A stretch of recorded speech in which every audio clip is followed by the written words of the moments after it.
So hello everyone, this is जानत और आप देख रहे हैं हमारे चैनल कोडर्स फीड। तो आज हमारे ये इंजीनियरिंग फिजिक्स का लेक्चर नंबर 1 है, जिसके अंदर सबसे पहले हम देखेंगे कि हम कौन कौन से टॉपिक्स पढ़ने वाले हैं। तो टॉपिक्स हम कौन कौन से पढ़ेंगे यहाँ पर सबसे पहले हम पढ़ेंगे फ्रेम ऑफ रेफरेंस, जो कि आज का ही हमारा टॉपिक है जो अब हम आज पढ़ेंगे।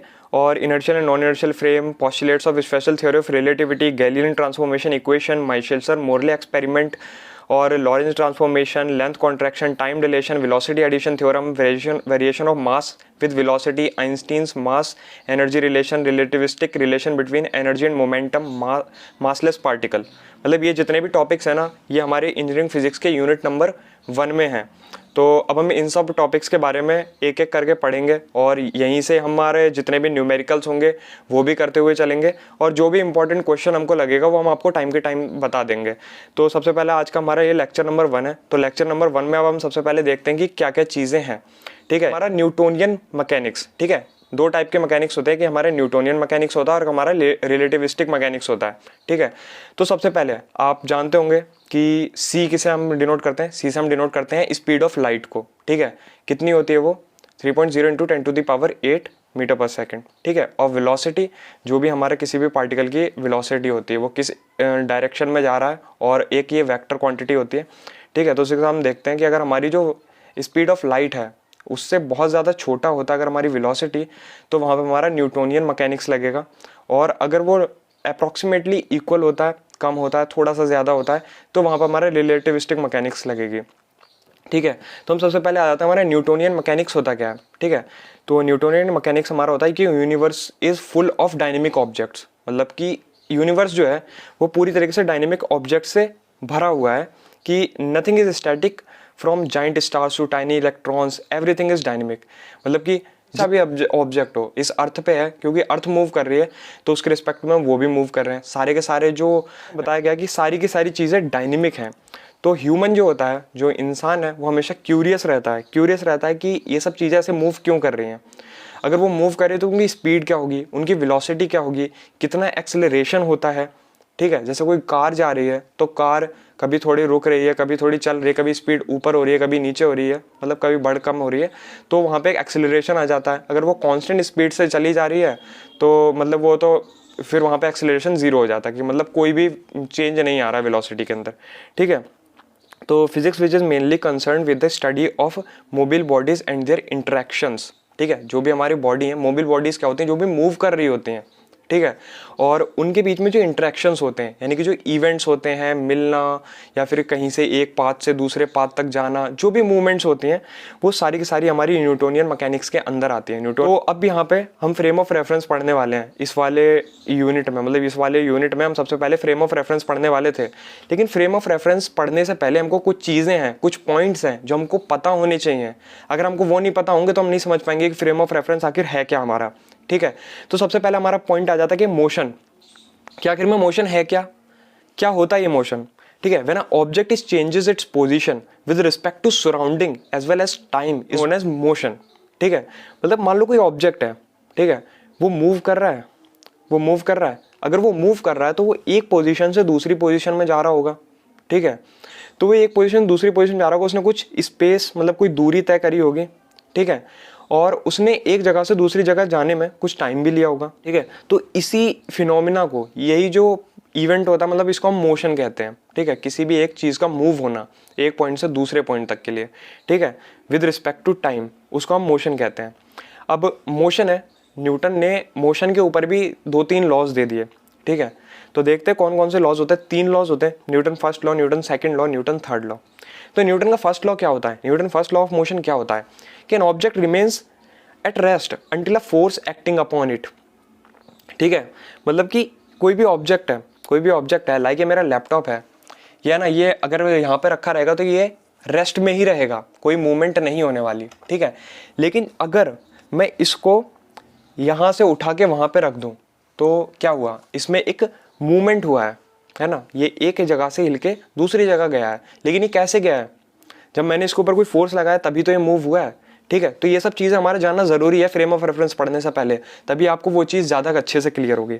ठीक है, तो अब जो यूनिट्स में हमने देखा कि कोई भी चीज़ है तो किसी भी ऑब्जेक्ट की कितनी स्टेट हो सकती हैं, किसी भी ऑब्जेक्ट की 2 स्टेट हो सकती हैं, कि या तो वो रेस्ट पे होगा या वो मोशन में होगा, है ना। या तो वो बिल्कुल एक जगह पे टिका हुआ है या फिर मैंने उस पर फोर्स लगा दिया अनबैलेंस तो वो मूव कर रहा है, ठीक है। ये दो ही हो सकते हैं।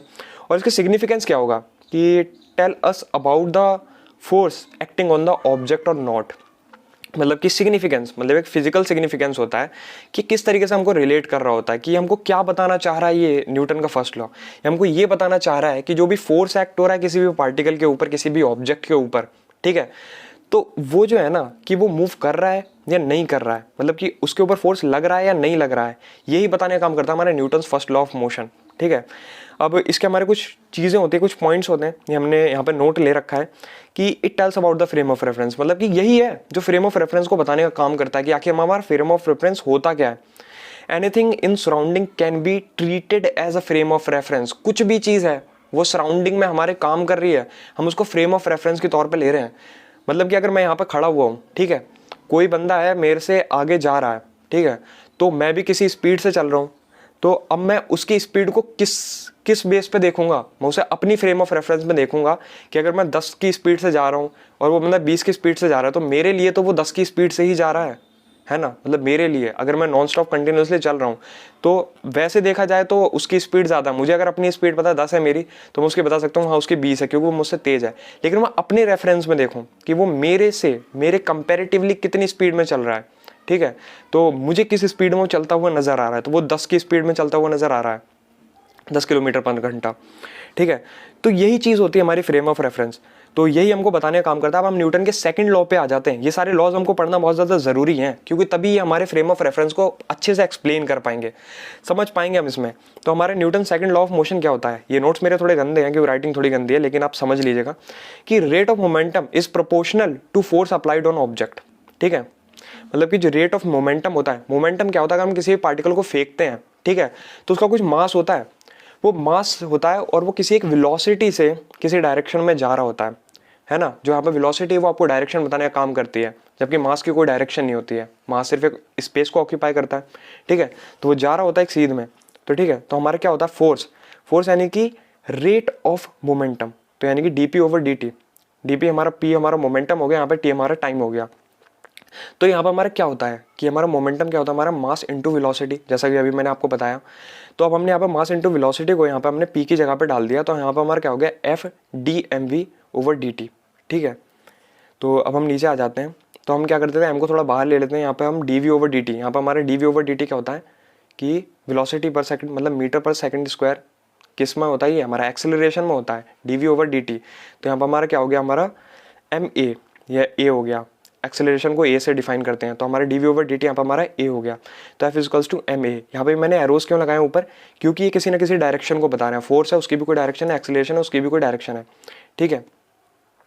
तो सिग्निफिकेंस क्या होता है, it gives the magnitude as well as the direction of applied force, ये हमें मैग्नीट्यूड बताने का काम करता है और उसका डायरेक्शन को भी बताने का काम करता है। अप्लाइड फोर्स जो भी मैंने फोर्स को लगाया है ना, उसके मैग्नीट्यूड को भी बताने का काम करता है। न्यूटन का थर्ड लॉ क्या होता है, न्यूटन का थर्ड लॉ सबसे सिंपल लॉ लगता है मेरे को कि every action has a equal and opposite reaction. अगर मैंने किसी जगह पे किसी भी चीज़ पे फोर्स से पूरे कुछ मुक्का मारा है या फिर मैंने कुछ भी किया है, किसी भी एक स्टैटिक ऑब्जेक्ट मतलब किसी भी एक स्टैटिक ऑब्जेक्ट पे मैंने पूरी पावर से कुछ फोर्स लगाया, तो वो ऑब्जेक्ट भी मेरे पर उतना ही फोर्स लगा रहा है, ठीक है, क्योंकि उसकी एक रिजिडिटी है, वो कुछ रिजिड है ना। लेकिन अगर मान लो कोई कमज़ोर चीज़ है, अगर मैं उसके ऊपर फोर्स लगाता हूँ और वो टूट जाती है मतलब कि उसने मेरे ऊपर फोर्स लगाने की कोशिश करी, लेकिन मैं इतना ज़्यादा, मेरा हाथ या जिससे मैंने घूसा मारा वो मेरा इतना ज़्यादा कठोर था, इतना ज़्यादा सॉलिड था कि वो उसको नहीं झेल पाया और वो चटक गया, ठीक है। तो यही होता है हमारा न्यूटन का थर्ड लॉ ऑफ मोशन। अब हम देखते हैं difference between Newtonian and relativistic mechanics, ये हमारा 2 नंबर का क्वेश्चन आ जाता है आपका कभी कभी। तो हम देख लेते हैं क्या क्या होता है। The Newtonian mechanics is the physical quantities like space time and mass are absolute, ठीक है। इसमें मतलब ये किसी पे डिपेंडेंट नहीं होती हैं, ये पूरी तरह से एब्सोल्यूट होती हैं। इसका जो मास होगा, इसका जो टाइम होगा और जो स्पेस कवर करेगा ये एकदम एब्सोल्यूट होगा। लेकिन यार रिलेटिविस्टिक मैकेनिक्स में क्या होता है, रिलेटिव होती है, मतलब कोई ना कोई एक रेफरेंस में बैठा हुआ होता है, देख रहा होता है कि कैसे कैसे मूव हो रही है, कोई ना कोई ऑब्जर्वर होता है। तो उन सब के बारे में बात करेंगे, उन सब टॉपिक्स को भी समझेंगे। तो हमारा अगला है कि the Newtonian mechanics space time are independent of each other, मतलब ये स्पेस टाइम एंड ये जितनी भी चीज़ें डिपेंड ही नहीं करती एक दूसरे पे, ठीक है। लेकिन रिलेटिविस्टिक मैकेनिक्स में इसका उल्टा होता है कि वो डिपेंड करती है। ये 2 नंबर का क्वेश्चन है, प्लीज़ इसको पढ़ लेना, अगर आ गया पेपर में तो 2 नंबर आपके पक्के हैं। तो मोशन और rest is totally meaningless without frame of reference. बिना फ्रेम ऑफ रेफरेंस के आपका अगर कोई चीज़ मोशन में है या रेस्ट में है, मतलब अगर कोई मोशन कर रही है, अगर मैं नहीं, कोई बंदा देखने वाला नहीं है, तो कौन उसको डिफाइन करेगा कि मूव कर रही है या नहीं कर रही है ना? कोई ऑब्जर्वर ही नहीं है, कोई फ्रेम ऑफ रेफरेंस ही नहीं है, कोई ऐसा पॉइंट ही नहीं है जो उसको डिफाइन कर पा रहा है कि उसकी मूवमेंट क्या है, उसकी स्पीड क्या है। या फिर हमने कुछ ऐसी चीज़ सेट ही नहीं कर रखी कि अगर हमने जो क्रिकेट में बॉल हम फेंकते हैं, बॉलर जो बॉलिंग कराता है उसकी स्पीड नापी जाती है, अगर उसमें स्पीडोमीटर फिट नहीं किया जाएगा तो पता ही नहीं चल पाएगी। तो एक पार्टिकल क्या होता है? पार्टिकल होता है कि एक tiny piece of matter having the practically no linear dimension but has only position. ठीक है, कि मतलब एक पीस ऑफ मैटर है, एक छोटा सा पीस ऑफ मैटर है, बहुत छोटा है वो पार्टिकल, मतलब उसको कोई लीनियर डायमेंशन नहीं है, इतना ज़्यादा छोटा कि उसको लीनियर डायमेंशन ही नहीं है, बट उसकी कोई ना कोई पोजीशन होगी, मतलब वो कहीं ना कहीं स्पेस में होगा, कहीं ना कहीं स्पेस में उसने जगह ले रखी होगी, तो मतलब उसकी पोजीशन हो रही है, उसी को हम पार्टिकल कहते हैं। लेकिन सिंपल पेंडुलम है, उसको हमने एक स्ट्रिंग से टांग रखा है, एक बॉब है ना, सिंपल पेंडुलम में एक बॉब जो है हमने उसको टांग रखा है, वो बहुत ज़्यादा छोटा है, उसकी कोई डायमेंशन नहीं है ना, बहुत ज़्यादा छोटा पीस ऑफ मैटर है, लेकिन वो स्ट्रिंग के बदौलत जो है टंगा हुआ है ना। तो इसमें आप पढ़ सकते हैं, यहाँ पे मैंने नोट्स वगैरह दे दिए हैं। तो वो स्ट्रिंग के कंपैरिजन में कुछ भी नहीं है, बट उसकी कोई ना कोई एक पोजीशन है, वो एक पोजीशन डिफाइन कर रहा है। ठीक है, नेग्लिजिबल है compare to the length of the string. अब हम इवेंट की बात करें, इवेंट क्या होता है? Anything that happens particular point in the space at a particular time known as the event. मतलब कि कोई भी चीज़, कोई भी एक पर्टिकुलर पॉइंट पे या किसी एक स्पेस में, किसी एक पर्टिकुलर पॉइंट पे कुछ चीज़ें हो रही होती हैं, है ना, कुछ मोशन हो रहा होता है किसी चीज़ों का, तो उसको हम इवेंट बोलते हैं। लाइक देख रहे हैं आप, यहाँ पे देख सकते हैं फॉलिंग ऑफ एन एप्पल, मतलब कि एप्पल पेड़ से गिर गया टूट के। ठीक है, पर्टिकुलर पॉइंट पे कुछ इवेंट हो रहे हैं ना, तो एप्पल गिर गया पेड़ से, तो वो एक इवेंट है, वो उसने कुछ डिस्टेंस तय किया, कुछ गिरा है, कुछ उसकी ग्रेविटी है। तो releasing of an ball from a hand, जब वो बॉलर बॉलिंग कराता है तो उसने अपने हाथ से बॉल को रिलीज किया ना, तो ये भी एक इवेंट है, मतलब लोग देख रहे हैं, वो एक इवेंट है। Motion of a car, car जा रही है, वो भी एक इवेंट है, कार रेसिंग वगैरह होती है, ये सब इवेंट ही हैं। कुछ भी एक चीज़ हो रही है, अगर मैंने किसी भी चीज़ को फेंक मारा तो वो भी एक इवेंट है। ऑब्जर्वर क्या होता है? इट इज़ आइदर और a person is measuring the instrument using the locate the measure of record of a event. ठीक है, ऑफ एन इवेंट, एन लगेगा यहाँ पे, ये AEIOU है, वॉवेल है। तो मतलब कि लोकेट करना कि मतलब मैंने कोई, या तो मैं देख रहा हूँ उस इवेंट को जो हो रहा है, या फिर कोई मैंने कोई ऐसा इंस्ट्रूमेंट लगा दिया जो उसको देख रहा है, उसको नाप रहा है ना, किसी भी चीज़ का वेट हो गया, है ना, कोई वेटिंग मशीन हो गया, उस पर कोई बंदा खड़ा हुआ है, तो उस वेटिंग मशीन ने उसका वेट नाप के बता दिया कि इतना है, तो वो भी एक इवेंट हो गया। ठीक है, तो हम आ गए अपने फ्रेम ऑफ रेफरेंस पे। फाइनली हम अपने फ्रेम ऑफ रेफरेंस पे आ गए, जो हमारा मेन इंपॉर्टेंट पॉइंट है, मेन इंपॉर्टेंट टॉपिक है। तो फ्रेम ऑफ रेफरेंस हम किसे कहते हैं? A coordinate system related to which an event in a space is described is known as the frame of reference. जैसा कि मैं आपको बहुत पहले से बता रह चुका हूँ कि जब मैं एक कोऑर्डिनेट सिस्टम में अगर किसी चीज़ को समझा रहा हूँ, ठीक है, एक्स वाई जेड, है ना, ये किसी भी जगह पे एक्सेस बना सकते हैं आप, एक्स ऊपर लिख सकते हैं, एक्स यहाँ पे लिख सकते हैं, मतलब बस आपके 3 एक्सेस बनेंगे, एक्स वाई जेड। क्या किया कि एक्स वाई जेड है विद रिस्पेक्ट टू टाइम, है ना, तीनों एक्सेस की फ्रेम लेकर जो हमारा पॉइंट पी है, यानी कहीं पे कोई इवेंट हो रहा है ना, यहाँ पर कोई बंदा, मतलब सारी एक्सेस से कोई एक बंदा है, ऑब्जर्वर है, वो किसी इवेंट पी को होता हुआ देख रहा है। ठीक है, एक्स वाई जेड, मतलब किसी एक टाइम में, है ना, मूवमेंट हो रही है। तो अगर हम इसका पोजीशन वेक्टर की बात करें तो एक्स एक्सिस के लिए एक्स आई कैप होगा, या आप वेक्टर में आपने जाना होगा, और वाई जे होगा प्लस जेड के होगा, इतना तो आपने 12th में भी पढ़ लिया होगा। ठीक है, तो समझ ही गए होंगे आप, इस पर एक बार को डायग्राम को बना लीजिएगा और बहुत अच्छे से समझ लीजिएगा कि यहाँ पर हमारा कोई ऑब्जर्वर है, ये हमारा कोई ऑरिजिन है, और यहाँ पर हमारा कोई पॉइंट है। ऑब्जर्वर कहीं पर भी हो सकता है, वहीं से लेके एक पोजीशन वेक्टर आर जाता है, और एक्स वाई जेड आपके तीनों के तीनों जो वो होते हैं कोऑर्डिनेट्स। तो अब हमने यहाँ पे न्यूमेरिकल दे रखा है, हमारा एक न्यूमेरिकल हम कर लेते हैं, इसी के साथ हम फिर हमारा टॉपिक हमारा खत्म हो जाएगा। कि हमारे 2 कार्स हैं A एंड B, ठीक है, जिसमें एक की वेलोसिटी है 40 किलोमीटर, एक की वेलोसिटी है 20 किलोमीटर पर आवर, और मूव कर रहे हैं at the same direction if the initial distance between them is, मतलब कि A और B हैं, ठीक है, उनके बीच में एक डिस्टेंस है 20 किलोमीटर का, है ना। A जो है वो 40 की स्पीड से जा रहा है, B जो है वो 20 की स्पीड से जा रहा है। ठीक है, तो A और B कितना हो गया, इनके बीच की दूरी कितनी दे रखी है हमारी 20 किलोमीटर। और अब मान लो कोई पॉइंट P है, अगर जो 40 किलोमीटर की स्पीड से हमारा A जा रहा है ना, और 20 किलोमीटर की स्पीड से हमारा B जा रहा है ना, अब ये दोनों को दोनों जा रहे हैं, तो किस स्पीड पे मिलेंगे? 40 की स्पीड पे जा रहा है, तो 40 माइनस के 20, यानी कि 20 किलोमीटर चलने के बाद ये दोनों आपस में कोलाइड होंगे। ठीक है, तो ये यहाँ पे जाएगा, है ना। ये 20 किलोमीटर जाएगा तो ये 40 किलोमीटर जाएगा, यानी कि 20 किलोमीटर यहाँ पर पहुँचा, ये 40 किलोमीटर यहाँ पर पहुँचा, फिर ये एक दूसरे से कोलाइड हो गए। तो यहाँ से लेके यहाँ तक की इसकी डिस्टेंस क्या होगी हमारी 40t, ठीक है।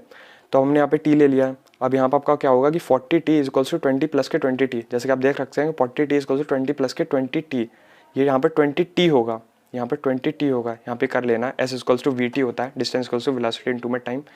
और फिर आपने इसको इक्वेशन बना दिया 40t इक्वल्स टू 20 प्लस के 20t, 40t माइनस के 20t, तो यहाँ पर हमारा t आ गया हमारा 1 आवर। इसी के साथ अगर आप यहाँ पे एक ही रिस्पेक्ट में ले लेते हैं कि एक ही रिस्पेक्ट में ए तो हमारा चल रहा है 40 किलोमीटर पर आवर की स्पीड से और बी जो चला हमारा 20 किलोमीटर पर आवर की स्पीड से, लेकिन अगर हमने ए को रेफरेंस लिया हुआ है, यानी फ्रेम ऑफ रेफरेंस हम अगर हमें ए को लिया हुआ है तो ये 40 की स्पीड चल रहा है। अगर इसकी रेफरेंस में क्या हो रहा है कि 20 किलोमीटर पर आवर की चल रहा है उसकी साइड को, है ना, उसको लग रहा है कि उल्टा उसकी तरफ आ रही है, ए को ऐसा फील हो रहा है कि मेरी तरफ आ रहा है बी, ठीक है। तो हमने इसमें क्या किया, तो हमारा now the speed of the car B with respect to 20 kilometre per hour towards A की तरफ। अब टाइम हमारा डिस्टेंस अपॉन स्पीड हो गया, तो 20/20 यानी किसी ने कवर किया पूरा 1 आवर। तो आप ये कैलकुलेट करके खुद भी देख सकते हैं 1 घंटा ही लगेगा। आप गाड़ी वगैरह चलाते हैं, बाइक वगैरह चलाते हैं।